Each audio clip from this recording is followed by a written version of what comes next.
Hello everyone, so welcome to Vet It's You YouTube channel. In this video, we will continue our discussion with unit Biostatistics of Animal Genetics and Breeding. So हम लोग अब बात करेंगे about the sources of secondary data कि भाई हम secondary data को किन किन sources से कहां से derive कर सकते हैं. ठीक है, अब बात आती है भाई secondary data क्या होता है. So whenever you are trying to collect some information or data by applying statistical methods on primary data, the information you collect or the data you collect lies under the category of secondary data. देखो भाई, आपने statistical method को apply करा किस पे? Primary data पे, ठीक है, और फिर वहां से नई इंफॉर्मेशन को डिराइव करा. तो जो डाटा आपके पास कलेक्ट होगा वो क्या कहलाएगा? Secondary data. ठीक है, अब बात करते हैं अबाउट इट्स सोर्सेज. तो सबसे पहले सोर्स आती है द पब्लिश्ड सोर्सेज. ऐसी सोर्सेज, ऐसी इंफॉर्मेशन जो कि प्रिंटेड फॉर्मेट में हमारे पास अवेलेबल है. It may be reports and official publication of government, private publications like books, magazines, newspaper etcetera. Let's take an example. मान लो किसी बंदे ने एक डिस्ट्रिक्ट के लोगों की स्टडी करी अबाउट देयर लाइफस्टाइल 2015 में.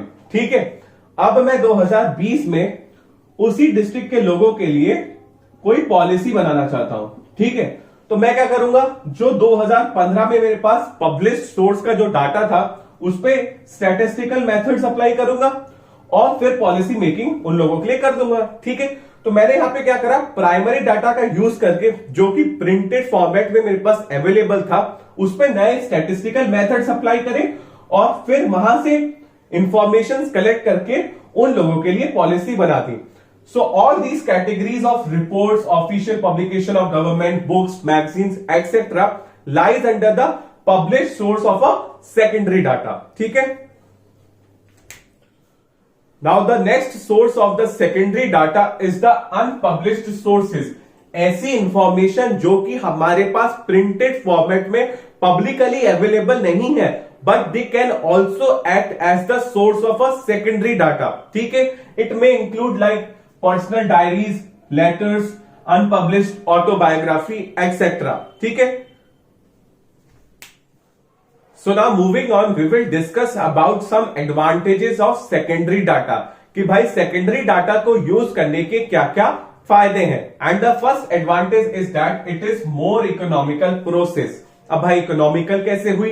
देखो, आप क्या कर रहे हो? प्राइमरी डाटा पे न्यू स्टैटिस्टिकल एप्लीकेशंस अप्लाई करते हो. ठीक है, और जब आपने new statistical applications primary data पे अप्लाई करी तो you will get a new set of information. ठीक है, अब इस न्यू सेट ऑफ इंफॉर्मेशन को हम क्या कहते हैं?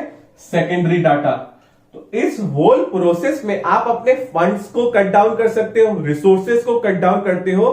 That makes it more economical process. ठीक है, next, it can be obtained more quickly. अब भाई जब भी आप सेकेंडरी डाटा का कलेक्शन करके किसी भी ऑब्जेक्टिव को फुलफिल करना चाहते हो तो वो जो प्रोसेस होगी, पूरी इन्वेस्टिगेशन होगी, it will be little faster. क्यों? क्योंकि आपके पास रेफरेंसेस तो प्राइमरी डाटा के रूप में पहले ही मौजूद है. उसी पे आपने न्यू स्टैटिस्टिकल एप्लीकेशंस अप्लाई करे, सेकेंडरी डाटा का कलेक्शन करा और अपने ऑब्जेक्टिव को फुलफिल करा. That's why the use of secondary data makes any investigation little faster. Next, help us to draw some hidden facts from the primary data which may be missed by the primary data investigator.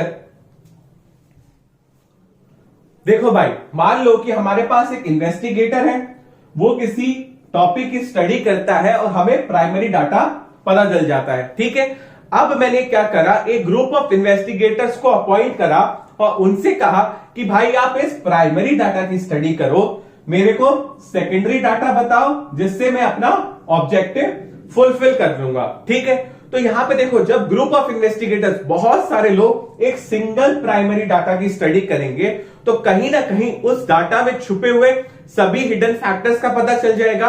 And those hidden factor will help us to interpret our result more accurately. ठीक है, तो उन hidden factors की वजह से हम अपने objective को और आसानी से फुलफिल कर सकते हैं. So whenever you are using secondary data as a source for some investigation with the help of a primary data, we may found out some hidden factors in that particular primary data which may be missed by the data investigator. ठीक है.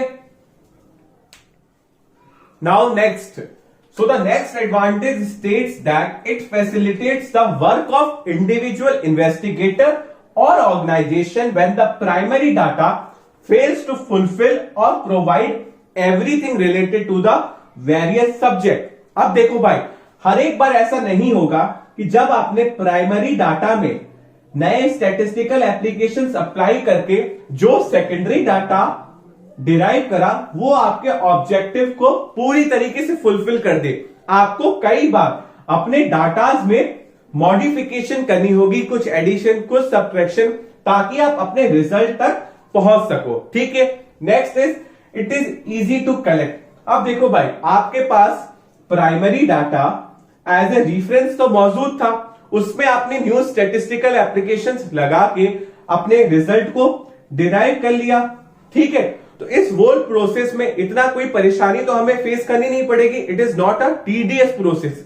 That's why whenever you are using the secondary data, it will be more economical, more quicker, as well as it is easy to collect. ठीक है. So now we will discuss about some disadvantages of secondary data.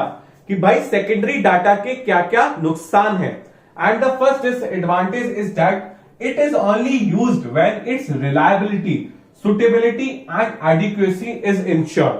देखो भाई, मान लो कि हमारे पास 1000 लोगों से रिलेटेड एक प्राइमरी डाटा मौजूद है जिसमें उनकी ब्लड ग्रुप, उनकी एज और उनकी हाइट का डाटा हमें दे रखा है. ठीक है. अब मुझे इस प्राइमरी डाटा से सेकेंडरी डाटा डिराइव करना है और body mass index BMI calculate करना है. अब हम सब जानते हैं कि जब भी हमें बीएमआई कैलकुलेट करना होता है तो हमें वेट चाहिए और हाइट चाहिए.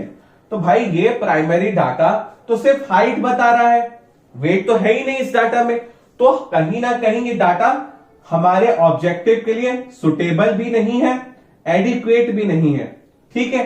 अब बात आती है रिलायबिलिटी की. मान लो कि ये सोर्स ऑफ डाटा गवर्नमेंट से मिला है हमें, तो हम ये कह सकते हैं ये जो भी इंफॉर्मेशन होंगी वो काफी हद तक सही होंगी. लेकिन अगर ये मान लो किसी इंडिविजुअल व्यक्ति ने, किसी अकेले आदमी ने कलेक्ट करी, तो इट में हैव सम एरर, तब वहां पे रिलायबिलिटी इश्यूज आते हैं. ठीक है. तो इसलिए जब भी हम सेकेंडरी डाटा को यूज करते हैं, we have to ensure its reliability, suitability and adequacy. ठीक है. Next, difficult to find that fits the investigation. अगर देखो प्राइमरी डाटा आपके सेकेंडरी डाटा को डिराइव करने में हेल्प करता है और फिर आप उस सेकेंडरी डाटा से अपने ऑब्जेक्टिव को इजिली फुलफिल करते हो. ठीक है. लेकिन कई बार किसी भी इन्वेस्टिगेशन में प्राइमरी डाटा अवेलेबल ही नहीं होता जिससे आप सेकेंडरी डाटा डिराइव कर सको और अपनी ऑब्जेक्टिव को फुलफिल कर सको. ठीक है. So these are some disadvantages of secondary data. So now we will discuss about the some precautions while using secondary data. कि भाई आप जब भी सेकेंडरी डाटा के इस्तेमाल से कोई अपना ऑब्जेक्टिव फुलफिल करते हो तो जो आपको सावधानियां लेनी है उनके बारे में हम डिस्कस करेंगे. ठीक है. So one should check its reliability, its suitability, its adequacy. देखो भाई, let's take an example. Example से पहले आप क्या करते हो, आप प्राइमरी डाटा लेते हो. ठीक है. उसमें कोई नए स्टैटिस्टिकल एप्लीकेशन अप्लाई करें. ठीक है. स्टैटिस्टिकल एप्लीकेशन अप्लाई करने की वजह से आपको एक न्यू सेट ऑफ इंफॉर्मेशन मिली, उसको हम क्या कहते हैं, सेकेंडरी डाटा. और फिर हमारा ऑब्जेक्टिव फुलफिल हो जाता है. ठीक है. तो बात करते हैं एग्जाम्पल की. देखो, मान लो कि आपको बीएमआई कैलकुलेट करना था. ठीक है, लोगों का. अब लोगों का जो प्राइमरी डाटा था, उस प्राइमरी डाटा में सिर्फ लोगों के ब्लड ग्रुप, लोगों की हाइट और लोगों की नाम और एड्रेस के बारे में इंफॉर्मेशन है. ठीक है. तो इन तीनों चीजों को यूज करके बीएमआई तो कैलकुलेट कभी भी नहीं कर सकते, क्योंकि बीएमआई के लिए हमारे पास वेट और हाइट होना जरूरी है, ठीक है। तो ये डाटा ना ही सुटेबल है हमारे ऑब्जेक्टिव के लिए, ना ही एडिक्वेट है। अब बात आती है रिलायबिलिटी की। अगर मान लो इस प्राइमरी डाटा में हमारे पास वेट भी मौजूद होता, तो हम ये देखते कि भाई ये प्राइमरी डाटा का सोर्स क्या है।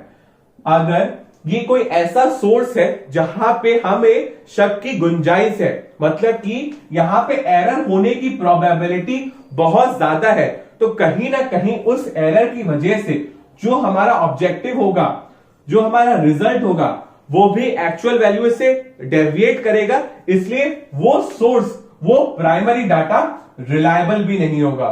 So these are the precautions you should take while using secondary data to draw out some result or to fulfill some objectives, ठीक है।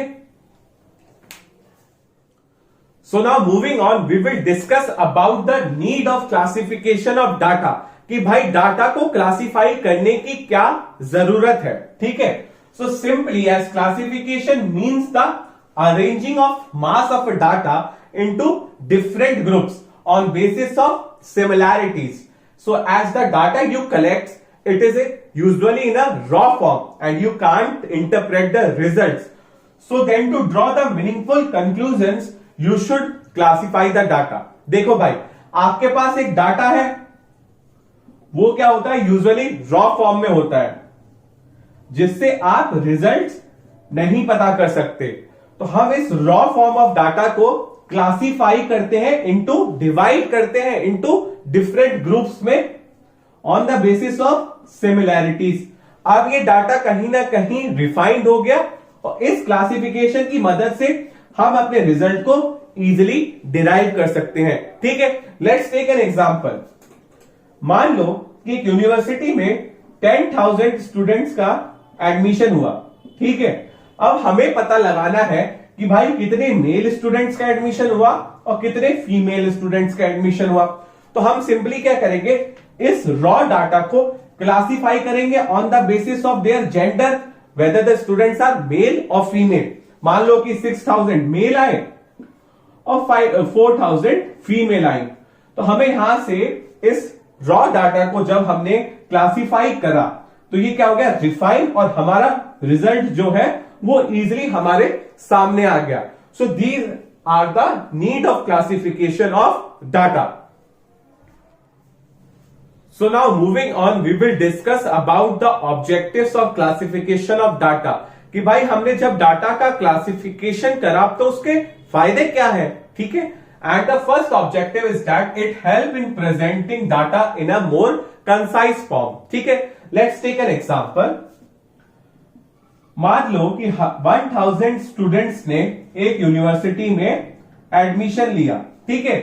एंड जो इंफॉर्मेशन हमारे पास मौजूद है उसमें सब कुछ पता है कि उनका नेम, उनका घर का एड्रेस, उनका फोन नंबर, उनका जेंडर, उनकी डेट ऑफ बर्थ, उनकी एज, सब कुछ है। तो ये डाटा क्या कहलाएगा, रॉ डाटा। अब इस रॉ डाटा को हमने क्या करा, क्लासिफाई कर दिया फॉर फुलफिलिंग अवर ऑब्जेक्टिव। अब हमारा ऑब्जेक्टिव क्या था कि हमें पता लगाना है कि भाई मेल स्टूडेंट कितने आए और कितनी फीमेल स्टूडेंट आई, ठीक है। तो क्लासिफिकेशन की मदद से हमें पता चला कि मेल है भाई 600 और फीमेल है 400, ठीक है। तो कहीं ना कहीं क्लासिफिकेशन की वजह से ही ये रॉ डाटा रिफाइन हो गया।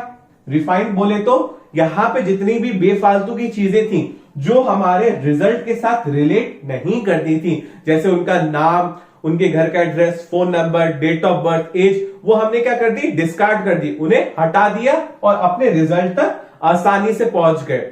सो whenever you are trying to classify the data, it will help you to present that data in a more compressed form, concise form and easy to understand format, ठीक है।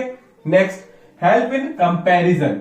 देखो भाई, अब आप simply देख के बता सकते हो कि मेल स्टूडेंट ज्यादा है comparatively to the female student, and this is possible just because of the classification of data.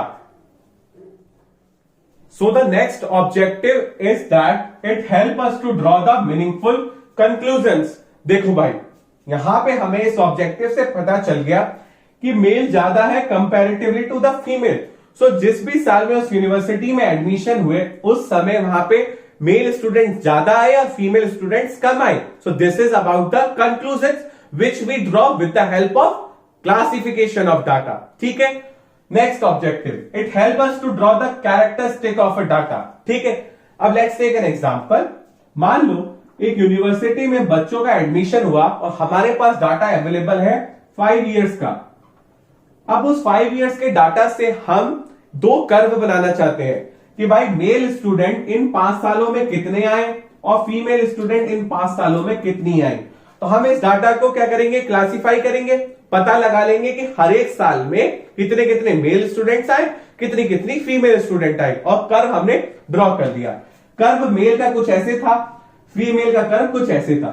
इस कर्व को देख के हम बता सकते हैं about the characteristic of that particular data कि भाई 5 सालों में जो मेल का रेशियो था, नंबर ऑफ स्टूडेंट्स जो मेल थे वो तो भाई बढ़ते चले गए, लेकिन जो फीमेल थी वो एक बार बढ़ी और कांस्टेंट हो गए.